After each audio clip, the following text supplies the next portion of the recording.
bendiga, buenas noches. En el día de hoy, la noche de hoy, en nuestra célula Rabá, vamos a tocar el tema de la oración, un tema que a todos nos compete y muchas veces nos confunde. Bien, vamos a comenzar con la primera parte. ¿Qué es la oración? ¿Qué es la oración? Y sé que es una pregunta que muchos nos hemos hecho porque cada quien tiene su forma de orar o cada quien imita la forma de orar que otros tienen.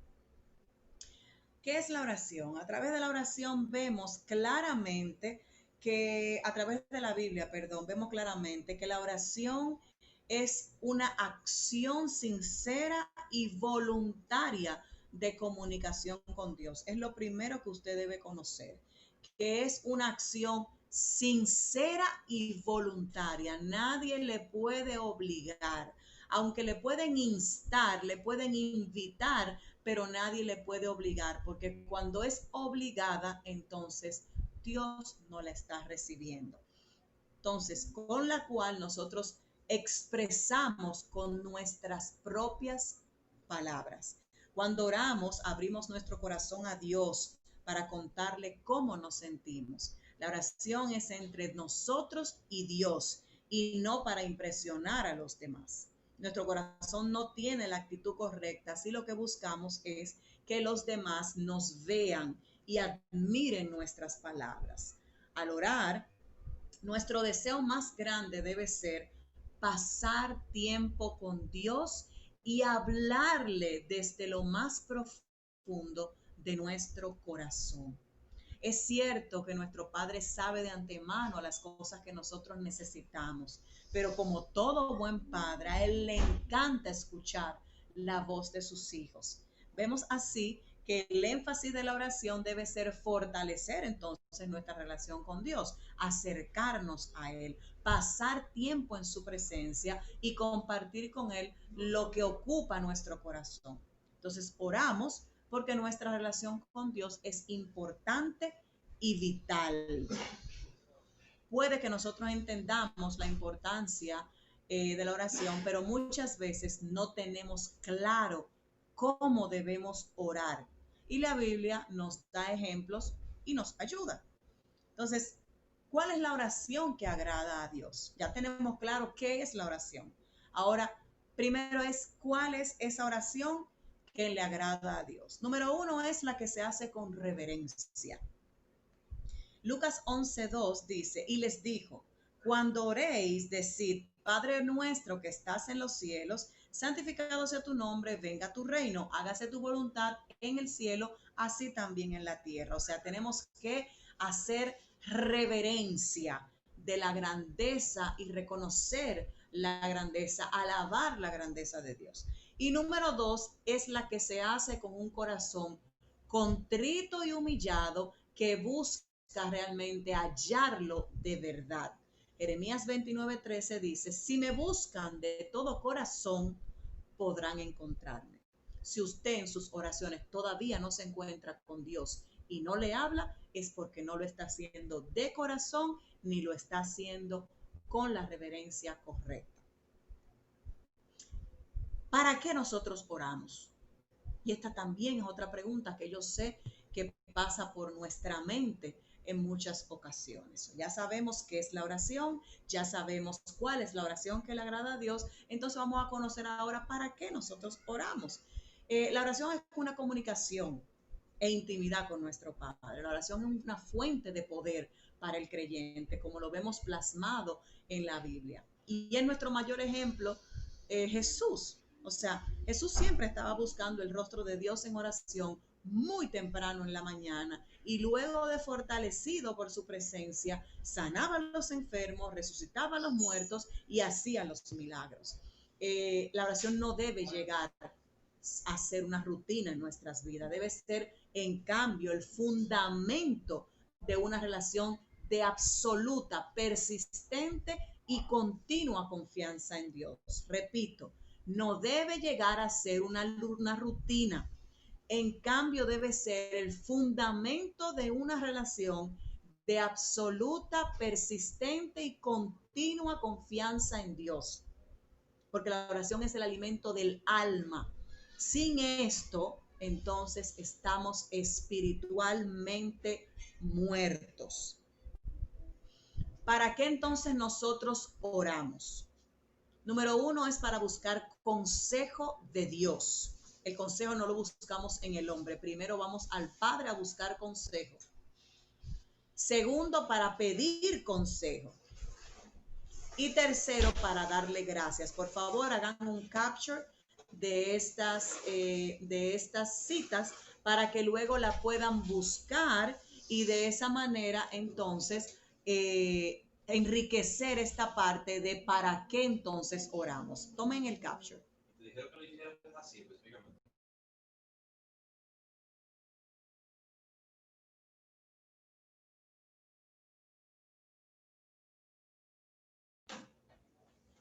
Bien, continuamos. Vamos entonces a irnos a Lucas 5, Lucas 11, del 5 al 8. Por favor, vaya buscando Lucas 11 del 5 al 8.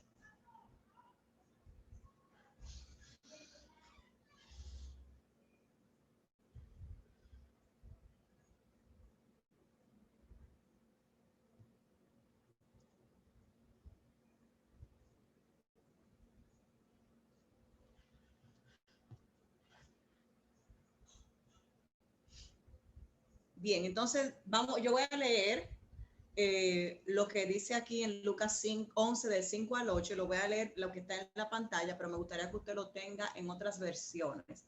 Dice, también les dijo, supongamos que a medianoche uno de ustedes va a la casa de un amigo y le dice, vecino, préstame por favor 3 panes. Un amigo mío que está de viaje ha llegado y va a quedarse en mi casa, no tengo nada que darle de comer. Supongamos también que el vecino le responda así, no me molestes, la puerta ya está cerrada con llave y mi familia y yo acostados, no puedo levantarme a darte los panes. Si el otro siguiera insistiendo, de seguro el vecino le daría lo que necesitara. No tanto porque aquel fuera su amigo, sino para no ser avergonzado ante el pueblo. Y ustedes dirán, ¿y qué tiene que ver esto con la oración? ¿Qué tiene que ver esto con la oración? Y eso está en la Biblia, eso no fue algo que yo me lo inventé. ¿Cuánto más haría Dios hacia alguien que persiste en la oración? Esto es un ejemplo vivo que Él nos está dando de cómo debe alguien insistir en oración cuando tiene un propósito. Tal insistencia, bueno que sepan que no cambia la voluntad de Dios, sino que fortalece nuestra confianza. Repito, la insistencia en nuestra oración no va a hacer que Él responda más rápido o más tarde. Tan siquiera va a hacer que Él se mueva en su voluntad, ni tampoco convencerlo. Pero le va a demostrar a Él que nosotros tenemos confianza en Él y que vamos a seguir orando, gimiendo y pidiendo hasta que su voluntad sea entonces entregarnos lo que Él nos quiere entregar. ¿Cuál es la diferencia entre orar y rezar? ¿Cuál es la diferencia entre orar y rezar? Rezar no es orar. El significado de rezar proviene del latín recitare y el significado es repetir. Esto consiste en la repetición de ciertos tipos de oraciones que han sido establecidas por otras personas y no son palabras propias. Jesús se refiere a este acto como ya ustedes saben lo que él dice en la Biblia, dice palabrerías vanas y sin sentido, las cuales Dios no escucha. Y esto está en Mateo 6:7 y dice, y al orar no uséis vanas repeticiones como los gentiles que piensan que por sus palabrerías serán oídos. No tiene sentido dirigirse al Dios altísimo, que todo lo puede, que es el omnipotente, que es el Señor, el hacedor, el salvador, repitiendo algo leído o memorizado cuando yo perfectamente puedo usar mis palabras y derramar mi corazón, que es lo que realmente Él quiere, para que entonces Él pueda hacer conforme determine su voluntad. Amén. Continuamos. ¿A quién oramos?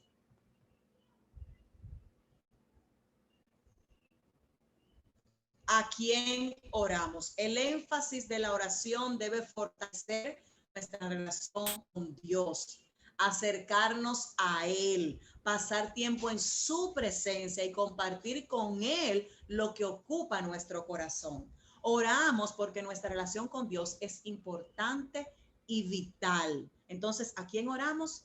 A Dios, no a Jesús, no al Espíritu Santo. Oramos a Dios Padre. Marcos 1:35 dice: Jesús consideraba que la oración era la más importante de las comidas, porque la Biblia dice que él oraba horas antes del desayuno. Repito, para él era más importante orar que comer, porque él oraba horas, y si se desayunaba, ponte tú a las 6 de la mañana para comenzar a caminar, porque recuerden que en aquella época se tomaba días llegar de un lugar a otro, como vimos en la enseñanza de José, que llevaba 4 días de llegar a donde su papá lo había mandado. Entonces, en este caso, aquí caminaban de pueblo en pueblo. Entonces, la palabra establece en Marcos 1:35, dice: muy de madrugada, cuando todavía estaba oscuro, o sea que no es a las 6 de la mañana, no es a las 5 de la mañana. Jesús se levantó, salió de la casa y se fue a un lugar solitario donde se puso a orar. Él no oraba delante de nadie. Su tiempo de intimidad siempre era a solas, siempre era apartado, porque en aquel momento ni siquiera los demás sabían orar. Bien, continuamos.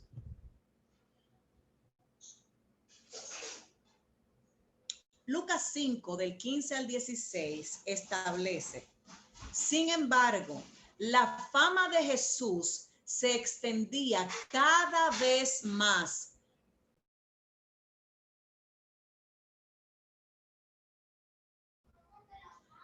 De modo que acudían a él multitudes para oírlo y para los que sanara y para que los sanara de sus enfermedades. Él, por su parte, solía retirarse a lugares solitarios para orar. Lucas 5, 15 y 16. Para el Hijo de Dios, la oración era más importante que reunir multitudes. Y es bueno que ustedes entiendan esta parte. La siguiente parte es que Dios quiso relacionar su obra en el mundo con las oraciones de su pueblo. Todo lo que él hizo, todo tiene que ver con relacionarnos a nosotros a través de la oración. Y ciertamente Dios contesta las oraciones, le oramos a él. A lo mejor es una de esas personas que dice: quiero empezar a orar, pero no sé cómo empiezo. Pero entonces la respuesta es: la Biblia es la única herramienta que nos enseña cómo aprender a orar a Dios correctamente. Al leerla, entonces con frecuencia podemos encontrar muchas guías de oraciones, diversas oraciones, como está, por ejemplo, el Salmo 119, 105.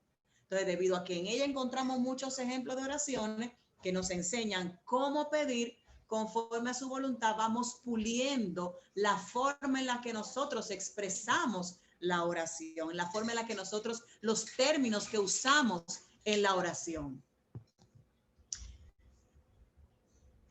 Por ejemplo, si nos vamos a Lucas 11:1, vemos, como les explicaba ahorita, si vemos en Lucas 5 veía que Jesús se retiraba a orar. En Lucas 11, entonces ya los discípulos habían visto reiteradas veces a Jesús apartarse a orar. Y entonces ellos le preguntaron, le dijeron a Jesús: enséñanos a orar.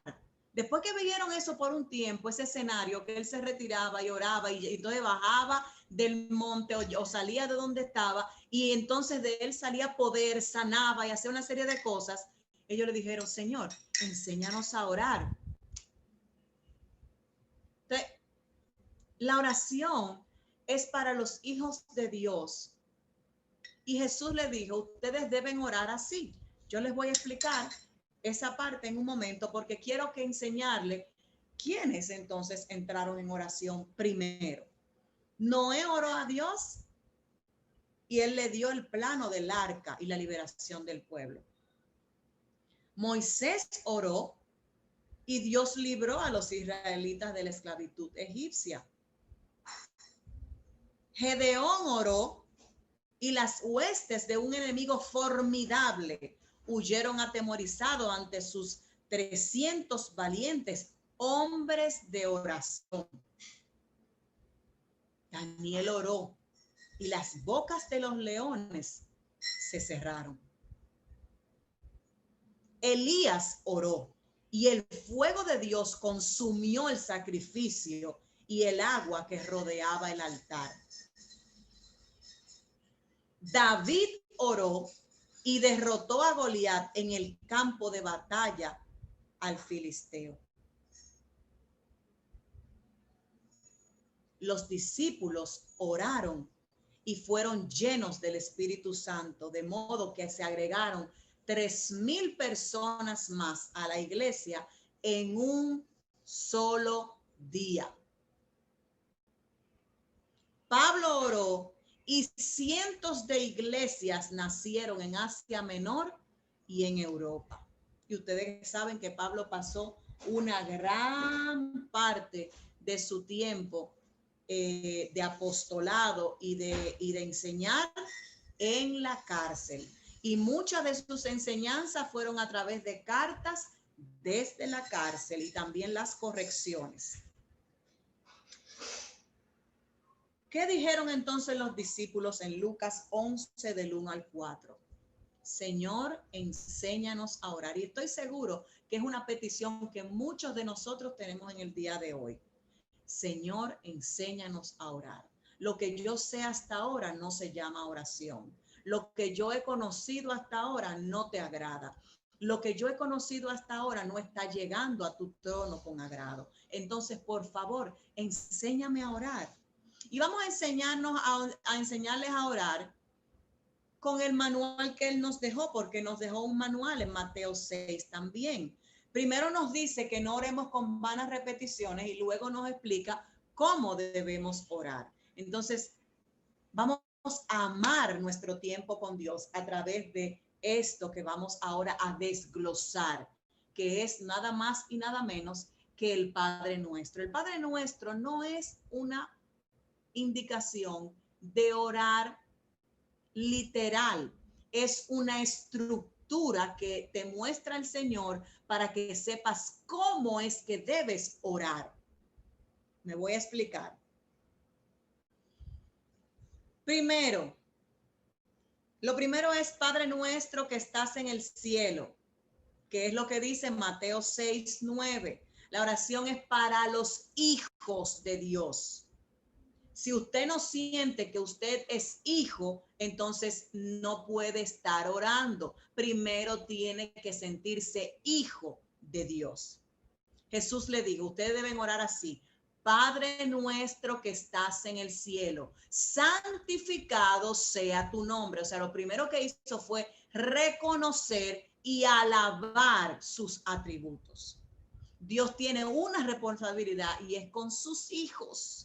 Y a menos que nosotros hayamos ingresado a la familia de Dios a través del nuevo nacimiento en el Espíritu, no tenemos derecho de pedir favores a Dios. Porque todo lo que recibimos son favores inmerecidos. Así se llama la gracia.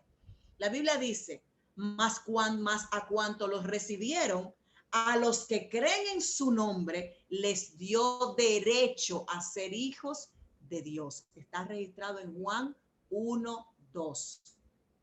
Lo primero que Dios te invita es a tener intimidad con Él, luego de aceptarlo como tu Padre, no solamente como tu Señor y Salvador, sino también como tu Padre.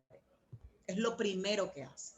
Podemos comenzar esa oración diciendo Dios, Abba, Señor, cualquier número de reconocimiento de todo lo que hemos aprendido que son los nombres de Dios registrados en la Biblia. Padre es la manera favorita de Jesús de describir a Dios. Y se registra por lo menos 170 veces en los 4 evangelios. La forma correcta es Padre. Al dirigirnos a Dios como nuestro Padre, reconocemos que Dios es una persona capaz de tener la relación más íntima con los humanos. Inicialmente debemos mostrar nuestra alabanza y adoración, reconocer su grandeza, su santidad. Ustedes se acuerdan todos los atributos que mencionamos, los atributos morales, los atributos exclusivos y los diferentes nombres que conocimos de él hace en la entrega de la anterior del pasado martes. Entonces, con esos nombres también lo vamos a utilizar para exaltarlo en esa etapa inicial de la oración que es de alabanza. Jesús, en las oraciones que registran los evangelios, nos muestra que siempre se dirigía a Dios como su Padre. En el Antiguo Testamento nadie se atrevió a llamar a Dios Padre. Solo Cristo hizo esto, el unigénito en las Escrituras. De tal manera que ahora nosotros, recibiendo como nuestro Señor, creyendo en Él, somos adoptados como sus hijos. Entonces, santificar el nombre de Dios es considerarlo santo, sagrado, de altísima estima y de respeto. Y como vemos una y otra vez en las Escrituras, los salmos, por ejemplo, nos enseñan la forma de cómo honrar y glorificar el nombre del Señor. Todos los salmos alaban al Señor. O sea que si usted no sabe, comience leyendo salmos para que se llene su boca de alabanza, como dice la misma palabra. Vamos a pasar a Mateo 6:10. Ya desglosamos Mateo 6:9. Vamos a Mateo 6:10, expresando entonces ahora nuestra confianza en Dios. En esta parte, la oración lo vincula con los verdaderos propósitos de Dios para nosotros y para el mundo. Y no solamente trae las bendiciones de la voluntad de Dios a nuestra propia vida, sino que le da bendición adicional a estar en concordancia con el plan de Dios. Cuando Jesús dijo a la frase, venga a nosotros tu reino, a los discípulos, hacía referencia al reino espiritual de Dios. Es lo que Jesús vino a revelar y a establecer, el reino de Dios en la tierra. Tanto en la realidad presente del reino de gracia y en la promesa futura del reino de gloria. Entonces estamos hablando del reino de gracia, que es lo que se vive en el después del Nuevo Testamento, y el de gloria, que es donde vamos a ir.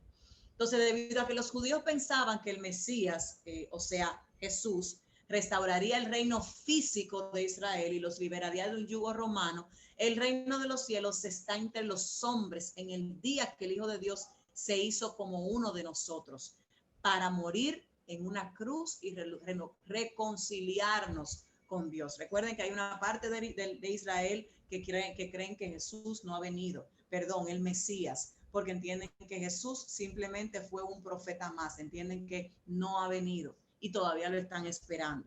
Entonces la Biblia nos enseña que la voluntad de Dios es que buena, agradable y perfecta, según Romanos 12:2.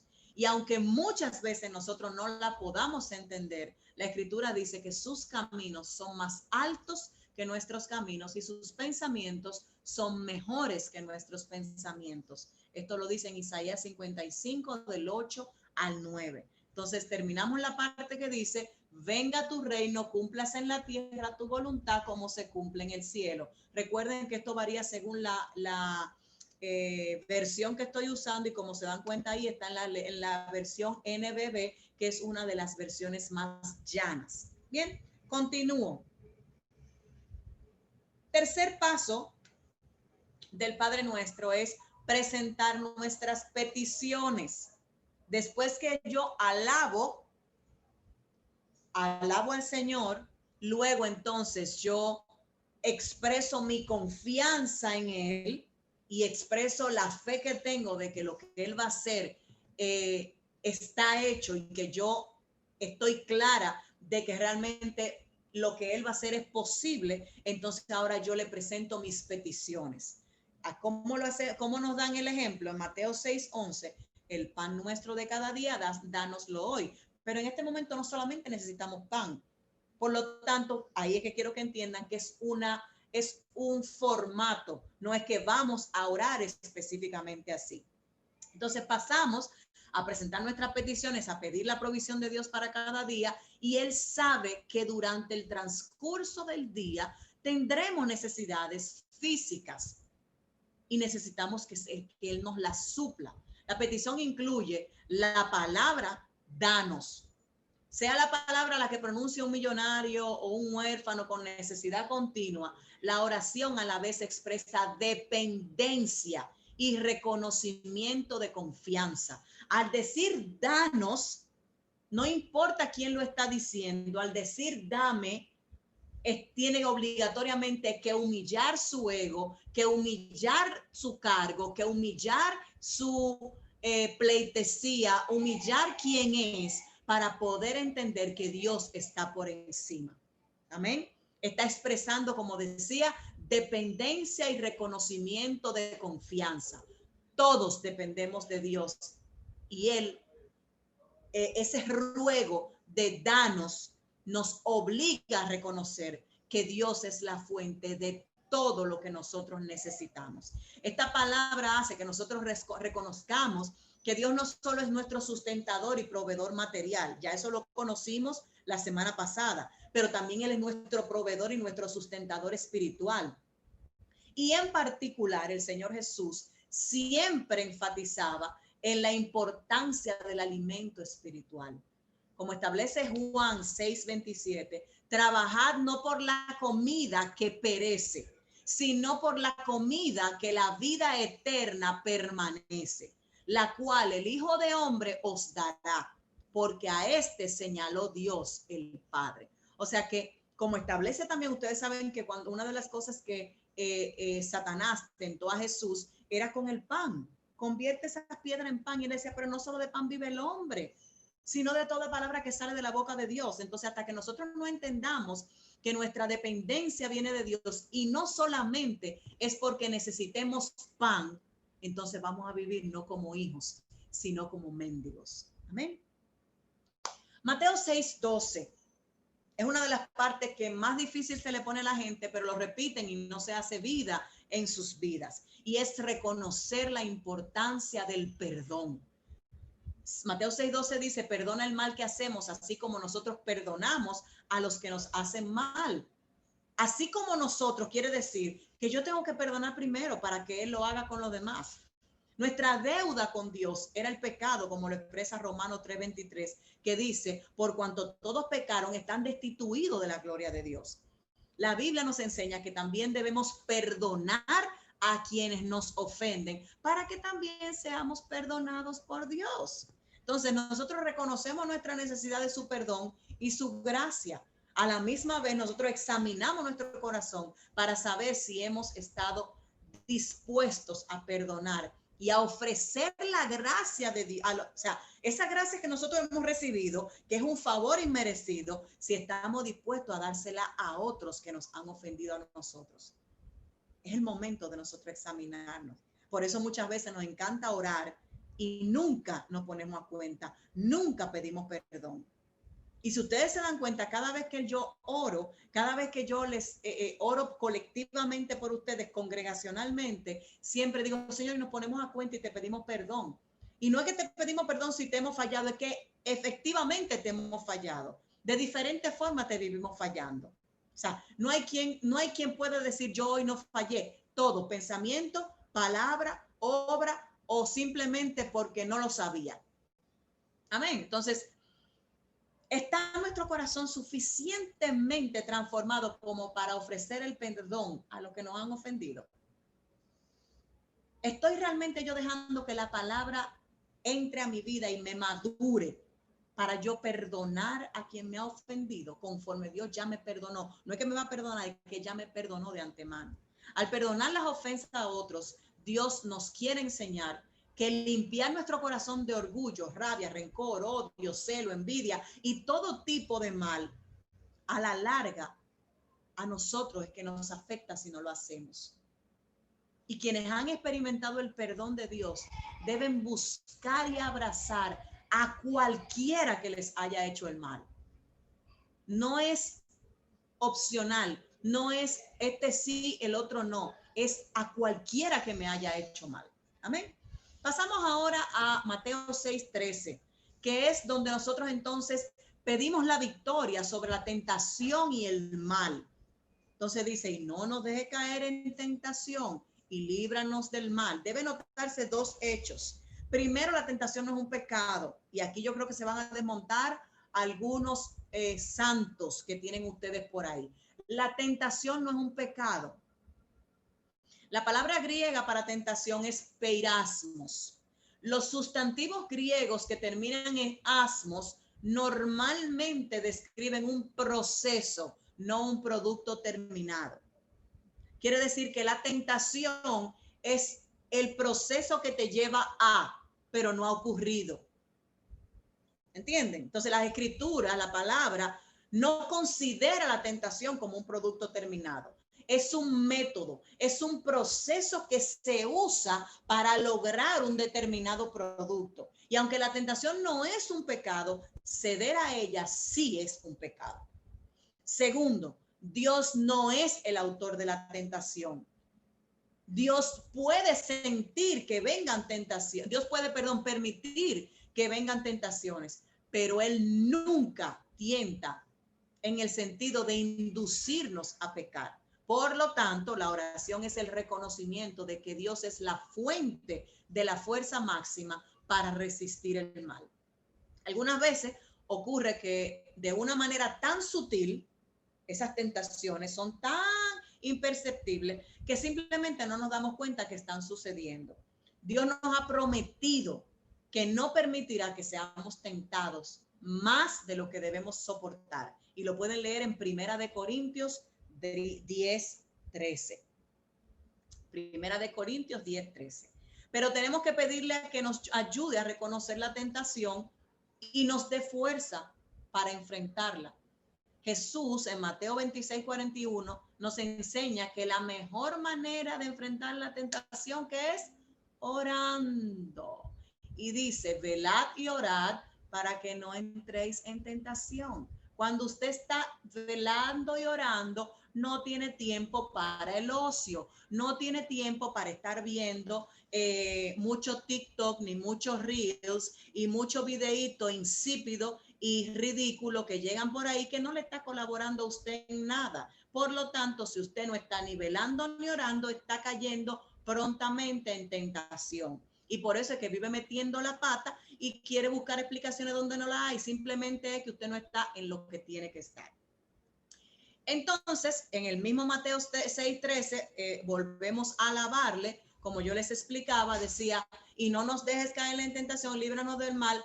Amén. Entonces dice, finalizamos con la alabanza y adoración a Dios, reconociendo que solo Él merece toda gloria, toda honra y toda pleitesía en la eternidad está en sus manos. Ahí es cuando nosotros comenzamos a alabar al final, tuyo es el poder, tuya es la gloria por siempre, etcétera, etcétera, y luego cerramos con el amén. Con el amén, no, con el nombre de Jesús, amén. Y ahora le explico por qué. ¿Cuándo debemos orar? Vamos a pasar a la siguiente parte para que entendamos. Si tomamos esta oración como ejemplo, vemos que hay algunos elementos importantes que deben formar parte de nuestra oración. Número 1, debemos orar en tiempos de adversidad para no volvernos personas sin fe e incrédulas. Número 2, debemos orar en tiempos de prosperidad para no volvernos ansiosos y orgullosos. Número 2, debemos de orar en tiempo de peligro para no volvernos temerosos y dubitativos. Y número 3, debemos orar en tiempos de seguridad para no volvernos autosuficientes, que es lo que le pasa a mucha gente cuando todo está perfecto, todo está lindo, color de rosa, sueltan la oración y se creen que ya todo está hecho. Entonces oramos al Padre en el nombre del Hijo por el poder del Espíritu Santo. Ese es el orden. Y esto es similar a lo que vemos en Efesios 5:20, que dice: sean llenos del Espíritu, anímense unos a otros con salmos, himnos y canciones espirituales. Canten y alaben al Señor con el corazón, dando siempre gracias a Dios el Padre por todo, en el nombre de nuestro Señor Jesucristo. Entonces, ¿a quién oramos? Al Padre. ¿En el nombre de quién? De Jesús, que es el Hijo, por el poder del Espíritu Santo. Lo que no debemos es orar a un Dios misterioso y desconocido, o a un poder superior, o a algún tipo de santo, o a los ángeles. Nada de eso es válido. La oración es nuestro medio de comunicación con Dios, que nos conoce, se nos revela y nos ama. Amén. Hay un solo Dios y un solo mediador entre Dios y los hombres, que es ¿quién? Jesucristo. Primera de Timoteo 2:5.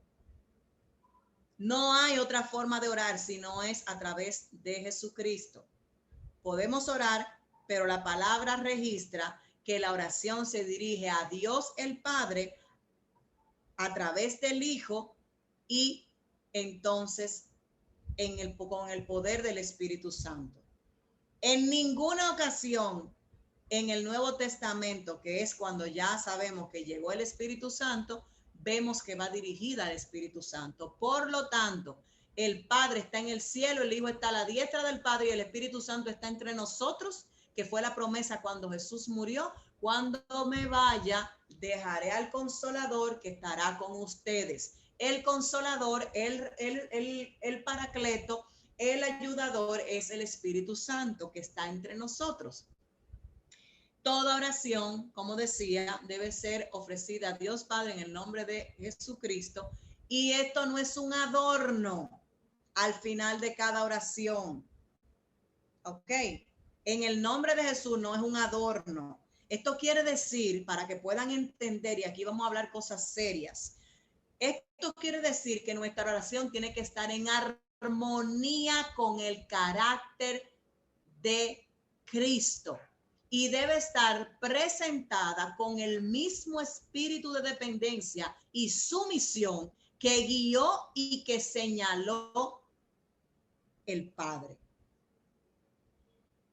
Repito, en el nombre de Jesús no es un adorno ni un cliché. Para yo decir en el nombre de Jesús, yo tengo que estar, lo que yo estoy diciendo debe estar en coinonía, en congruencia con el carácter de Jesús. Y ya ustedes saben que él decía: yo no hago nada que yo no vea a mi Padre haciendo. Por lo tanto, el carácter de Jesús es el carácter del Padre mismo. Amén.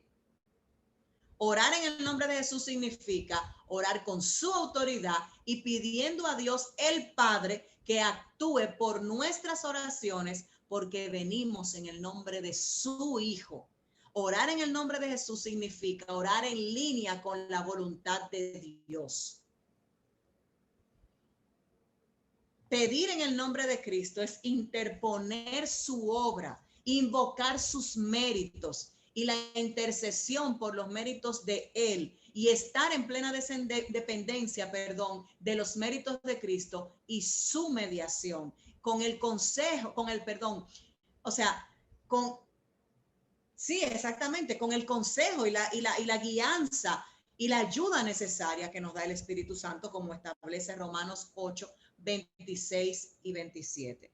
Jesús enseñó a los discípulos a orar al Padre en su nombre, pero no a decir en el nombre de Jesús, como es la fórmula ahora de cortesía al final, como si fuera al final de una carta. Tampoco como una fórmula mágica de obligar a Dios a que nos responda. Lo que verdaderamente importa es decir la palabra en el nombre de Jesús, sino el pensamiento y la fe con la cual usted dirige esa oración al Padre en el nombre de Jesús, en consonancia con el carácter de Jesús. Orar en el nombre de Jesús significa hacer las peticiones siendo conscientes de que Jesús mismo podría estar pidiendo lo que tú estás pidiendo, y que esto debe estar conforme con la voluntad de Dios. Orar en el nombre de Jesús es orar por las cosas que honrarán y glorificarán a Dios al Padre por medio de su Hijo. Orar en el nombre de Jesús implica que lo que yo estoy pidiendo y estoy hablando y estoy haciendo está acorde con la voluntad establecida. Y eso quiere decir que orar en el nombre de Cristo es orar deseando estar de acuerdo con Él en todo. Una oración no tiene que acabar con las palabras en el nombre de Jesús o algo equivalente, sino expresadas con el ferviente deseo de que estemos sometidos a Jesús. O sea, por más que yo repita ahora en el nombre de Jesús, si yo no estoy sometida a Jesús, si yo no estoy, si lo que estoy diciendo no está acorde a la voluntad de Dios, mejor no digo nada, porque lo que estoy es repitiendo disparate. Entonces, orar y hablar y actuar en el nombre de Jesús es hacer todo lo que Él está haciendo con su autorización y confiando solamente en que Él, como el Hijo de Dios, como nuestro Salvador, como el único mediador entre Dios y los hombres, lo puede hacer. Amén.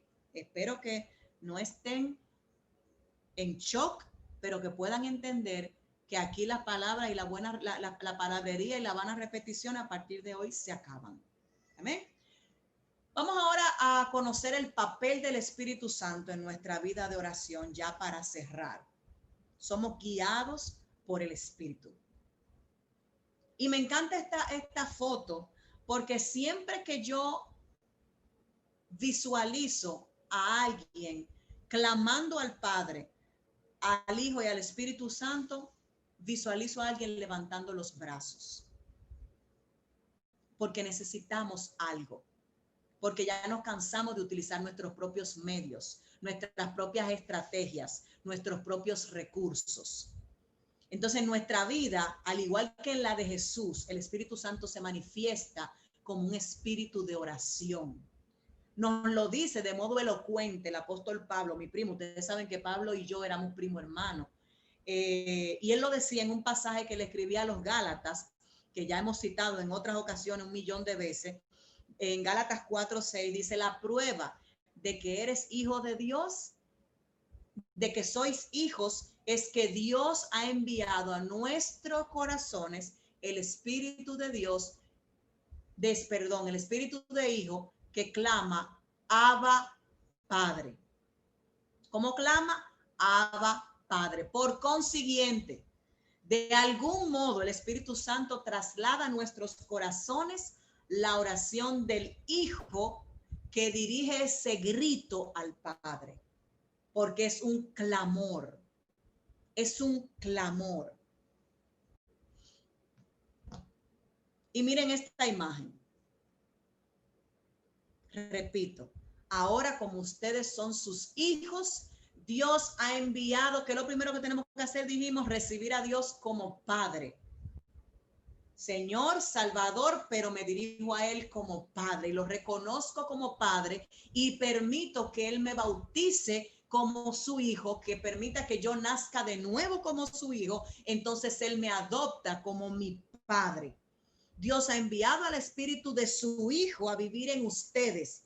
Por eso, cuando oramos a Dios, el Espíritu, el cual clama, Abba, Padre. Lo pueden buscar en diferentes versiones.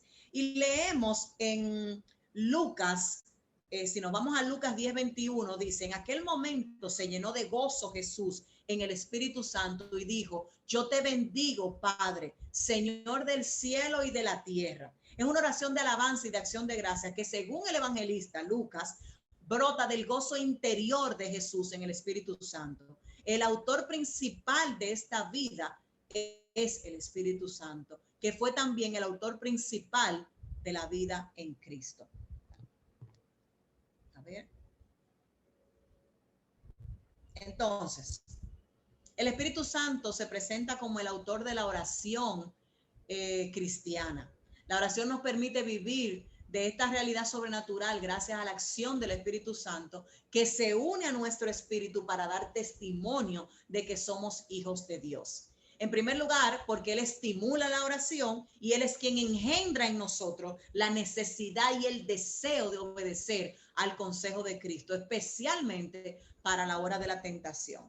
Y como dice Mateo 26:41, que se lo dije ahorita, estén alerta y oren, que era lo mismo que decía velad y orad. Aquí se lo puse en otra versión. Para que no caigan en tentación, el espíritu está dispuesto, pero la carne es débil. Nuestro espíritu siempre quiere orar. Nuestro espíritu siempre quiere adorar, siempre quiere alabar, pero nuestra carne es que se lo impide. Amén.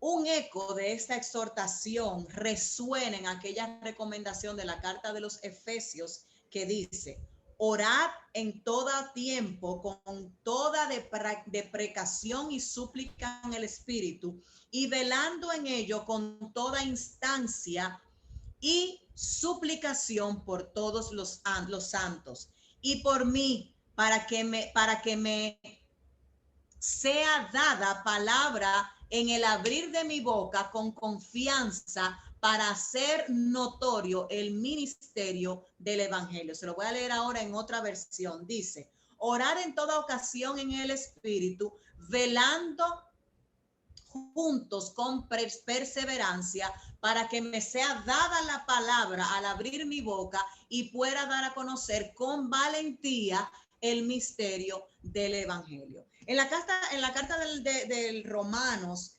el apóstol Pablo, mi primo hermano, recuerden, muestra con palabras sumamente penetrantes, como él siempre habló, directo, crudo, que el Espíritu viene en ayuda de nuestra flaqueza, de nuestra debilidad, pues nosotros no sabemos cómo pedir para orar como conviene, mas el Espíritu mismo intercede por nosotros como con gemidos indecibles. Pablo nota de algún modo, y aquí me pongo poética porque Pablo era un erudito, Pablo conocía muchísimo, era un hombre docto y era un hombre estudiado, y de algún modo él nota unos gemidos semejantes brotan también de lo más íntimo de la creación, que deseando vivamente la revelación de los hijos de Dios, gime hasta la presente y sufre dolores de parto con la esperanza de ser liberada de la servidumbre de la corrupción. Entonces, en este escenario histórico y espiritual, actúa el Espíritu Santo. El que escruta los corazones o escudriña, conoce cuál es la aspiración del Espíritu y que su intercesión a favor de los santos es según Dios. Es según Dios. Esperen, perdón. Entonces nos encontramos a la raíz más íntima de la oración. Y Pablo nos asegura, por tanto, que nos ayuda, o sea, el Espíritu nos ayuda a entender, además de impulsarnos a la oración, Él mismo ora por nosotros. O sea, Él me enseña a orar, me impulsa a orar, me revela cómo orar, pero también ora por mí. Y dice la palabra que con gemidos indecibles, con gemidos indecibles. Quiere decir que cuando yo no puedo orar, Él ora por mí. Cuando yo no me salen las palabras, cuando lo que tengo es un nudo en mi garganta, Él ora por mí.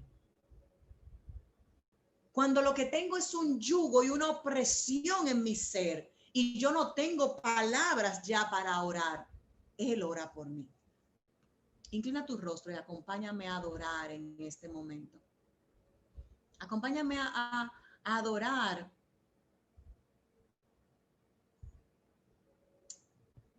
y conocer un poco más al Espíritu Santo a través de esta adoración.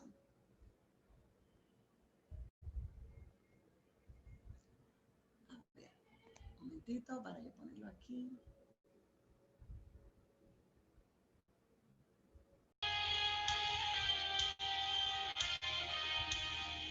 Es la tercera persona de la Trinidad.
Espíritu Santo, te damos las gracias en esta noche, te glorificamos, bendecimos tu nombre.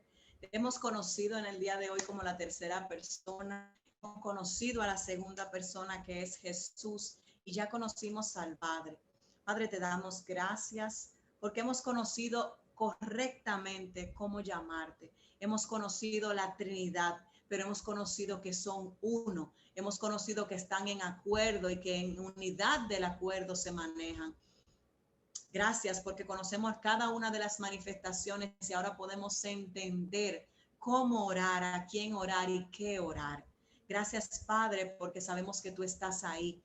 No debemos tenerte como un padre distante y tratarte de usted y de un señor distante que es del que somos esclavos. Queremos hablarte de papito lindo, de mi Padre de los cielos, de mi amado, ese Padre que va a salir a socorrerme, ese Padre que va a salir a atenderme, ese Padre que sin duda cuando yo levante mis manos me va a sostener en mis momentos de dificultad. Padre, gracias, porque sabemos que ese sacrificio que mandaste a tu Hijo unigénito a hacer por nosotros valió la pena. Queremos hoy entender que nuestro espíritu va a recibir la magnitud del sacrificio para poder honrarte, adorarte y alabarte como merece. Que vamos a poder recurrir al Espíritu Santo, especialmente en esos momentos donde las palabras no salen, especialmente cuando solamente fluyen lágrimas por nuestros rostros. Queremos hacer un compromiso contigo, Padre, de que te vamos a buscar, porque es la única forma en que un hijo y un padre se pueden conocer, en esa intimidad, en esa interacción, en ese yo te hablo y tú me escuchas y luego me respondes. Gracias, porque hoy hemos entendido que no era que estabas en silencio, era que simplemente no sabíamos cómo acercarnos a ti. Gracias porque hoy hemos conocido a un Padre cercano, a un Padre que le importamos, que nos ama, que nos enseña, que nos cubre, que nos guarda. Hoy exaltamos tu grandeza, tu sabiduría, exaltamos cada uno de tus atributos y te damos gracias. Te damos gracias por tanta misericordia y tantos favores inmerecidos. Te pedimos que cada una de estas enseñanzas se quede en nuestros espíritus, gravitando durante toda esta semana y que podamos entrar en tiempos de intimidad especiales contigo, que podamos entender la urgencia de clamar, de alabarte, de glorificarte, de ese tiempo como hacía Jesús, de que antes de hacer cualquier cosa, primero estábamos en tu presencia, que tienes prioridad, que la primera de nuestros días, de nuestra vida es tuya. Gracias, Padre, porque hoy nos llevamos una maravillosa lección.